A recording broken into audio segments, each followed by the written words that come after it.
My husband of 3 years demanded a paternity test weeks after our son's birth, accusing me of cheating with his brother and igniting a family crisis.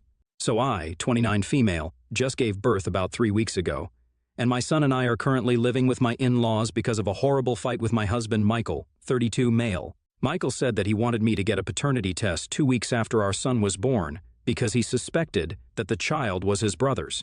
For context, his brother Brian, 29, and I went to college together. Brian and I have been great friends ever since the first day of college, and incidentally, it was through Brian that I met my husband, so I can't understand why he's so insecure all of a sudden. My parents live in Iowa, and we went to college in Buffalo. Brian lived nearby, and he once invited me home because I had been feeling very homesick in my first year. That's how I met Michael for the first time. Michael and I exchanged numbers, but we didn't start talking until after I graduated college. We became friends, and after that, we started dating. After being in a relationship for almost 4 years, we got married 3 years back, and so far, everything has been perfect. We were great together, and Brian and I were still really close as friends. The three of us often hung out together in a group, and Michael had never had a problem with it. It was only after I entered the 8th month of my pregnancy that Michael started acting weird around us. He started distancing himself from me and spending more time at work. I chalked it up to him being nervous about the baby and tried to fix the situation by telling him that he would be a great father and that he had nothing to be nervous about. However, even that didn't seem to help, so I decided to focus on my health until the baby was born. I believed that after the baby was born, he would start acting normal again, but that didn't happen. He refused to spend any time with our son and always made up some excuse not to be around us. He would spend most of his day at work, and when he came back, he would tell me that he was too tired to be with the baby. I tried to put up with it, but when his behavior didn't change even after 2 weeks, I decided to confront him about it. One day, when he came back home from work, I sat him down and told him that I needed to talk to him about his strange behavior.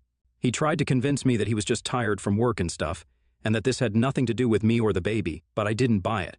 I voiced my concerns and told him that if he didn't speak up and tell me what his problem was, then I wouldn't be able to stay with him anymore because it was really hurting me to have him ignore us like this. So then he finally told me that he didn't believe the baby was his, and he suspected that I'd been having an affair with Brian and that the child was actually his. So now he wanted me to get a paternity test for our son. He had no reason to accuse me of something so serious because I'd never treated Brian as anything more than a good friend. So it felt like a slap in the face when he said that he wanted a paternity test. I started screaming at him almost immediately because I had already been feeling emotionally unstable, thanks to all the post-pregnancy hormones. And that, combined with his strange behavior around us, had pushed me to the edge. His accusing me of having an affair with his brother was the last thing that I needed. When I started yelling at him, he told me that this was exactly what he had expected, which is why he hadn't brought it up so far, and tried to walk out of the room. But that was really big, and I wasn't going to let him drop a bomb on me and then walk away, so I demanded an explanation. He then told me that several weeks ago, when we had invited a few of my college friends to our house for dinner, he'd overheard a conversation between Brian and another friend who had stayed with him. Apparently, the two of them had been talking about how everyone had expected me to end up with Brian because we seemed to get along so well, and Brian had just laughed it off instead of saying something to defend Michael. I didn't even understand what he wanted Brian to defend him from because it wasn't as if saying that everyone had expected him to end up with me was an attack on Michael somehow. It isn't odd for people in college to think that friends of opposite genders might get together in the future and they were just gabbing about the past. It was harmless and fun, but ultimately it meant nothing because Brian was my friend and Michael was my husband. That should have been enough for him to feel secure, but he took that to heart and began to believe that maybe Brian and I did have a thing going on. That's why he had been acting so strange ever since the day of the dinner party. He was suspecting me of having an affair with his brother and being disloyal to him over a conversation that I wasn't even a part of. It was insane, and I tried to explain to him that he sounded really stupid, but it didn't matter to him. He said that now that everything was out in the open, he wouldn't talk to me until I got a paternity test done, and he knew for sure that the baby was his. Under normal circumstances, I never would have had an issue with a paternity test, but this just seemed ridiculously stupid. I couldn't believe that he was accusing me of cheating on him with his brother, even after being with me for so long. I was really angry and upset, so I decided to take our son and leave the house. He didn't even try to stop me as I left, but I soon realized that I had messed up because I had nowhere to go. I didn't want to go to any friend's house because then I would have to explain to them what happened, and this was just very personal. I would have gone to Brian's place, but that would just reinforce what Michael already believed, and I didn't think that it was appropriate under these circumstances anyway. With nobody else to turn to, I decided to go to his parents' house since I was sure that I could rely on them. They seemed to like me, and they were my best bet after Brian. So the day that I left, after wandering around for a bit, I headed to my in-laws' house, and they gladly took me in. When I explained to them why Michael and I had been fighting, they seemed really embarrassed and apologized to me on his behalf. But they also told me that it was really out of character for Michael to be so insecure, especially when it came to Brian, because the two of them had always been close and never had the kind of crazy sibling rivalry that others do. And I agreed, it really was out of character for Michael to be insecure about his brother. The three of us were a tight-knit group, and that's how it had always been. So this sudden change in Michael's behavior made no sense to any of us. Nonetheless, his parents told me that I was free to live with them for as long as I wanted to, and they would respect whatever decision I made regarding my relationship with their son. They told me that even if I decided to get divorced, they would support me, but in the meantime, they would do their best to make Michael apologize to me and actually mean it. They kept trying to talk sense to him for a while, but on the third day, they informed me that they had decided to cut him off until he stopped acting like an idiot. This would be a problem for him because his parents were supposed to let him take over their family-owned textile business in a few months.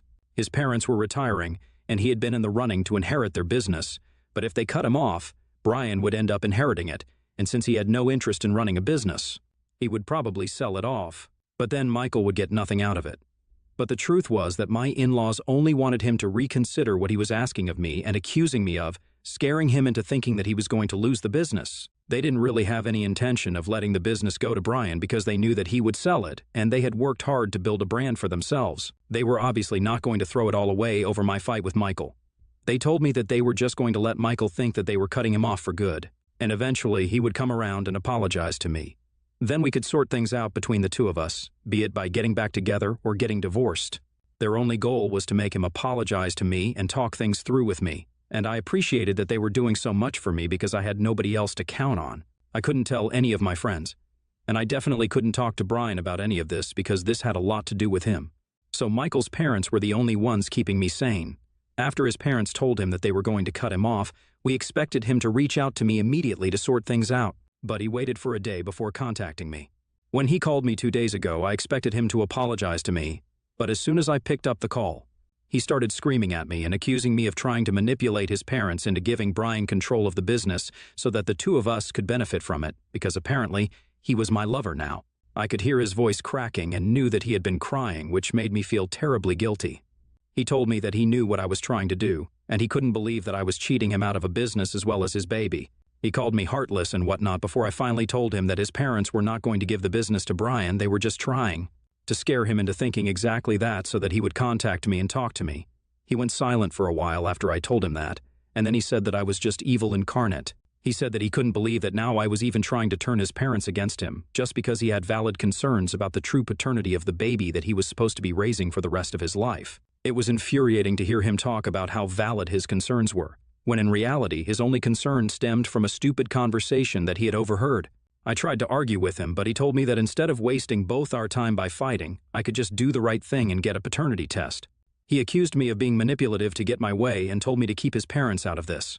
I just feel helpless and have no idea what to do anymore. AITA for not wanting to get a paternity test? Update 1, I decided not to go through with the paternity test and instead filed for divorce. It's been one crazy week since the last update, and so much has happened that I don't even know where to start. But first things first, thank you so much for all the comments and the advice. Now, coming to why I have decided to get a divorce from Michael. After that last phone call with him, I confided in his parents and told them that their plan to scare him into apologizing and sorting things out with me had backfired miserably, and now things were even worse than before. I also told them how he had accused me of manipulating them, but they reassured me that they were happy to have me because I was the mother of their grandchild. Even apart from that, they had known me for the longest time, and they loved me because I was a part of their family. Since I lived away from my parents for Michael's sake, it was their duty to take care of me and look out for me when I was going through a rough patch. Hearing his parents say such nice things about me made me feel less lonely and more sure of myself. So after talking to them, I decided to tell my parents and Brian about the situation because my in-laws didn't want their opinion to be the only one that I was taking into consideration, since other people might have a better idea of how to go ahead. When I told my parents about what Michael had said, they told me that they would support me regardless of what decision I made. The only reason nobody was telling me to leave Michael, despite how obviously wrong he was because of our son. I hate to say it about my son, but having a child with Michael is really complicated because I had to think about our kid's future before I made any decision. Then I had the most difficult conversation of them all when I spoke to Brian about what was going on. When I told Brian about what his brother had accused me of and asked him about the conversation that he had overheard, he started looking really uncomfortable, and I realized that both of them knew more than what they were letting on. So I pushed Brian and forced him to tell me what he knew because I was sure that he was hiding something from me, and so was Michael. Since people don't just start suspecting their wife over something so petty, a lot of you in the comments had also suggested that there might be something that Michael was hiding from me. It just didn't add up that after years of being okay with my friendship with his brother, he was suddenly not fine with it out of the blue. There had to be more to the story that he wasn't letting me know. But I had been too caught up thinking about the consequences of whatever was going on at the time, as well as looking after my son, to really consider things like this. But yes, Brian told me the truth. And now I hate both brothers because I couldn't even imagine people could be capable of being this stupid and heartless. Apparently, when Michael had overheard that conversation, he had also heard what happened after Brian laughed. Brian had said to that friend that even he had expected that the two of us would get together after college, but life had other plans, and his brother got in the way. So Michael was actually mad about that, not just because Brian laughed it off, and that made a lot more sense because Michael's version seemed a little too petty and incomplete to me. The reason I didn't find out about it until now was because Michael had promised his brother that he wasn't going to tell me what he heard that day. Brian had been discussing this with his friend in the backyard, and he hadn't seen Michael standing around. But as soon as he heard what Brian had said, Michael went up to him and confronted him about it. That friend went back into the house, but even he didn't tell me anything later on, which I can forgive because he and I are not as close as I am to the others. Obviously, when Michael confronted Brian and asked him what he had meant when he said that he had expected me to get with him after college, Brian ended up confessing that he had feelings for me and had been waiting for us to graduate so he could ask me out. He knew that I had a strict no-dating policy until I graduated, but I ended up getting together with Michael instead, and that had been his first heartbreak. But he dealt with it somehow and tried not to let it show because he wanted us to be happy. And I have to say, he did a pretty good job because for so many years, I never had a clue that he had feelings for me. And neither did Michael. Brian was the one who begged Michael not to tell me about it because that would ruin our friendship, and he didn't want that to happen. So Michael stayed true to his word and didn't tell me about what Brian had said that day. But Michael still had second thoughts about me and my relationship with Brian and began to suspect me. He knew that even if we did have a thing together, asking Brian would lead nowhere because he would just lie to him and get away with it. My guess is that he started getting paranoid after the day of the party, but since he had already promised Brian that he wouldn't bring it up with me, he just started distancing himself from us altogether. And over time, the paranoia just got worse, which is why he started accusing me of absurd things and demanding a paternity test for no reason. I'm guessing at what happened, but I don't know what exactly was going on in Michael's mind for the past couple of weeks ever since he found out about Brian and his feelings towards me. Regardless of what he was thinking, it was ridiculous of him, and I was not going to stand for it. It made no sense to me that he would rather cover for his brother than just talk to me and clear the air with all of us. It's actually crazy, and I can't think of one rational, logical explanation for any of this. Getting a divorce was the only option that I had because it had become very clear to me that there was no going back from here. I'm not talking to Brian anymore, but I'm still living with his parents, who have been kind enough to let me stay with them and even get me a lawyer because it's their kids who got me into this mess, and they feel responsible for everything that's happening to me. They have been really supportive and helpful, and I couldn't be more thankful that I have such great in-laws. People like this are truly rare to come by. I have filed for a divorce, and soon enough, Michael will be served. He and I haven't spoken since that phone call where he told me that getting a paternity test is the only way out of this. I guess he hadn't counted on me to file for divorce because I hadn't brought it up since, at the time, I still believed that we could work past this. But that was stupid of me. There is no way we can work this out.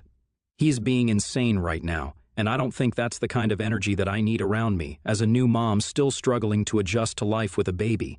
If he would rather cover for his brother and make me the bad guy by suspecting me of cheating on him with Brian, instead of just doing the normal thing and talking about it, then I don't think he deserves to be a husband or a father. He can stick to being a good brother and a good son. I'll handle the rest since our family doesn't mean as much to him as the one he was born into. Update 2. Hi guys. So, Michael was served with the divorce papers today, and he didn't see it coming. I have no clue why. He called me and asked me if I was really going to separate from him, rather than just taking the easy way out and getting a paternity test done. So I told him that I knew exactly why he was upset because I'd spoken to Brian, and he had told me the truth. I told him that he was acting insane by covering for Brian instead of being transparent with me and telling me exactly why he was suspecting me. He replied, saying that he had promised Brian that he wouldn't tell me because that would ruin our friendship. And when I asked him if keeping that promise was worth ruining our marriage, he said that it was, because apparently he believed that he owed this to Brian. But he couldn't just shake off the feeling that something was going on between us. He said that he couldn't talk to Brian about it since he didn't think he'd get the truth from him. Because the guy had been hiding his feelings from everyone for so long, it was unlikely that he would be honest now. And neither could he talk to me since he had made a promise, so he started overthinking stuff. And that's how he ended up having a total meltdown on the day that I confronted him and demanded a paternity test to confirm if the baby was his. He said that my reaction just made him feel worse, and he started believing that I actually had been having an affair because if I didn't have anything to hide, then I would just have gotten the paternity test done. I tried to explain to him that this wasn't about me wanting to hide the truth, but rather because of how insulting it was to me that he didn't trust me and was suspecting me of something so awful. Even though I had already filed for divorce, I tried to explain to him that keeping that promise to his brother and not being honest with me had cost him his marriage and the chance of having a happy family. He was also not even speaking to Brian anymore, so what was the point of all that? But Michael was not ready to listen to sense and kept insisting that this was somehow my fault for not getting that test done when I still had time. He said that I should have been more understanding because he was in a tough position that I didn't even know of at the time, and he couldn't bring himself to ruin Brian's friendship with me because that was his brother. And neither could he live with the fact that there might have been something brewing between Brian and me, and the child might not even be his. He said that I should have realized there was a lot going on and at least tried to alleviate his worries by getting the paternity test done instead of making such a huge deal about it. It was an extremely frustrating conversation, and after a while, I gave up trying to make him see my side of things. He was clearly, too, hung up on his own insane anxieties to consider that maybe even other people had feelings, and he had deeply hurt mine. To him, some promise that he made to his brother was far more important than his wife and child, and yet he suspected this same brother to be the father of his kid. It didn't even make sense. And even while I'm typing this out, I feel like I'm going to cry because of how ridiculous this situation is. If I'm being honest, I think there might be something wrong with Michael, because I can't think of any sane human being acting out like this. If I were in his place and I suspected that Brian had feelings for me, I would never have made any promises because my family would be my #1 priority. And by family, I don't mean my brother, but the family that I chose for myself, my wife, and my son. And even if I did promise my brother that I wouldn't ruin his relationship with my wife, I still wouldn't let myself go crazy and end up accusing my wife of cheating on me just because I was insecure. The fact that he wanted a paternity test only because he suspected me completely based on his feelings, with nothing to substantiate his fears, is what makes it even worse. Even today, the conversation that we had was completely based on what he was feeling at the moment, and he didn't even seem to care about the fact that this marriage had 2 people in it, and a divorce was going to affect both of us, not just him. He also didn't ask about our son and how he was doing, which was very upsetting because when all of this is over, my son might not have a father figure in his life through no fault of his own. It's these 2 brothers who messed up, and for some reason, the universe is punishing me and my son for it. It isn't fair, and most of it doesn't even make sense, really. But it is what it is. My parents are flying down in a couple of days to meet me because things are getting really awful. Michael's parents are still not speaking to either of their sons, and they have started to consider cutting both of them off permanently because they find all of this incredibly disappointing. They're considering letting one of their employees take over the business instead of Michael. I definitely think they should cut Michael off, but I don't know about Brian. He hasn't done anything terrible, he was just honest with Michael for once, and Michael was the one who let it get to his head and messed up his marriage. That's not on Brian, but it's his parents' decision, and I'm not going to interfere there. I'm just grateful that they are standing up for me. It might have something to do with the fact that they do want to see their grandson after the divorce, but regardless of everything, I still love and respect them because they have gone above and beyond in their attempts to make life easier for me right now. I don't think I would have been able to stand up for myself and file for divorce had it not been for them. It's crazy how supportive they are, even when it's their own son that they have to go up against. Update 3. Michael isn't contesting the divorce, and he also doesn't want custody of our son, regardless of paternity. So that's what's happening right now. I'm not surprised, but I'm still quite disappointed. But at least I have an explanation for his behavior now. He reached out to his parents a few days back and told them that he had been to see a psychologist a few weeks ago, around 3 days after I moved out. They did a complete psychological evaluation and medical exam, and he had been diagnosed with a severe anxiety disorder very recently. It had taken several sessions with the doctors, but they had finally concluded that this is what was going on with him. It was shocking news for all of us because he had never exhibited any symptoms of mental illness before, so this had to be a very recent development, or maybe he had, and we had all just missed it. There have been a lot of revelations about Michael and Brian in the past couple of weeks, so right now, I'm inclined to believe that maybe I didn't know these people as well as I thought I did. Regardless of the medical condition, I still think that I have no reason to forgive him because he hasn't apologized to me.